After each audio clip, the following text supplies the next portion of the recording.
ഉടമ്പടി പെട്ടെന്ന് കത്തണമെങ്കിൽ, പെട്രോൾ കത്തണ പോലെ കത്തണമെങ്കിൽ പ്രാർത്ഥിക്കേണ്ട ഒരു പ്രാർത്ഥന ഉണ്ട്. എന്താണ്? അതൊരു വരി പ്രാർത്ഥനയേ ഉള്ളൂ. ഒരു വരി പ്രാർത്ഥന ഉണ്ടെങ്കിൽ ഉടമ്പടി പെട്രോൾ പോലെ കത്തും. എന്ത് പ്രാർത്ഥനയാണത്?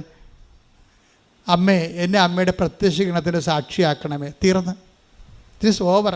എല്ലാം അതിൻ്റെ അകത്തുണ്ട്. ഒറ്റ പ്രാർത്ഥന.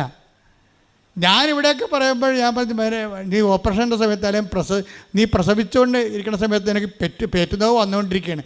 അപ്പോഴും നീ വായ തുടച്ചു, അമ്മേ എന്നെ പ്രത്യക്ഷീകരണത്തിൻ്റെ സാക്ഷിയാക്കണമേ. തീർന്ന്. പ്രത്യക്ഷീകരണ പ്രാർത്ഥനയുടെ കൺസൈസ് രൂപമാണ്. അതിലിങ്ങനെ നമ്മൾ അതിൻ്റെ എന്താണ് കാച്ചി കുറുക്കി അതിൻ്റെ സത്ത് കടഞ്ഞെടുത്തിട്ട് എടുക്കുന്ന സംഭവമാണ് ക്യാപ്സ്യൂള്. എന്താണ്? ഒരു ക്യാപ്സ്യൂൾ പ്രെയറാണ്. ഇതൊരു 10 പ്രാവശ്യം നിനക്കൊരു ദിവസം പറയാൻ ഇടയായി കഴിഞ്ഞാൽ നിൻ്റെ കവനൻറ്റിലെ ബയോളജിക്കൽ റിലേഷൻ കീപ്പ് ചെയ്യാൻ പറ്റും.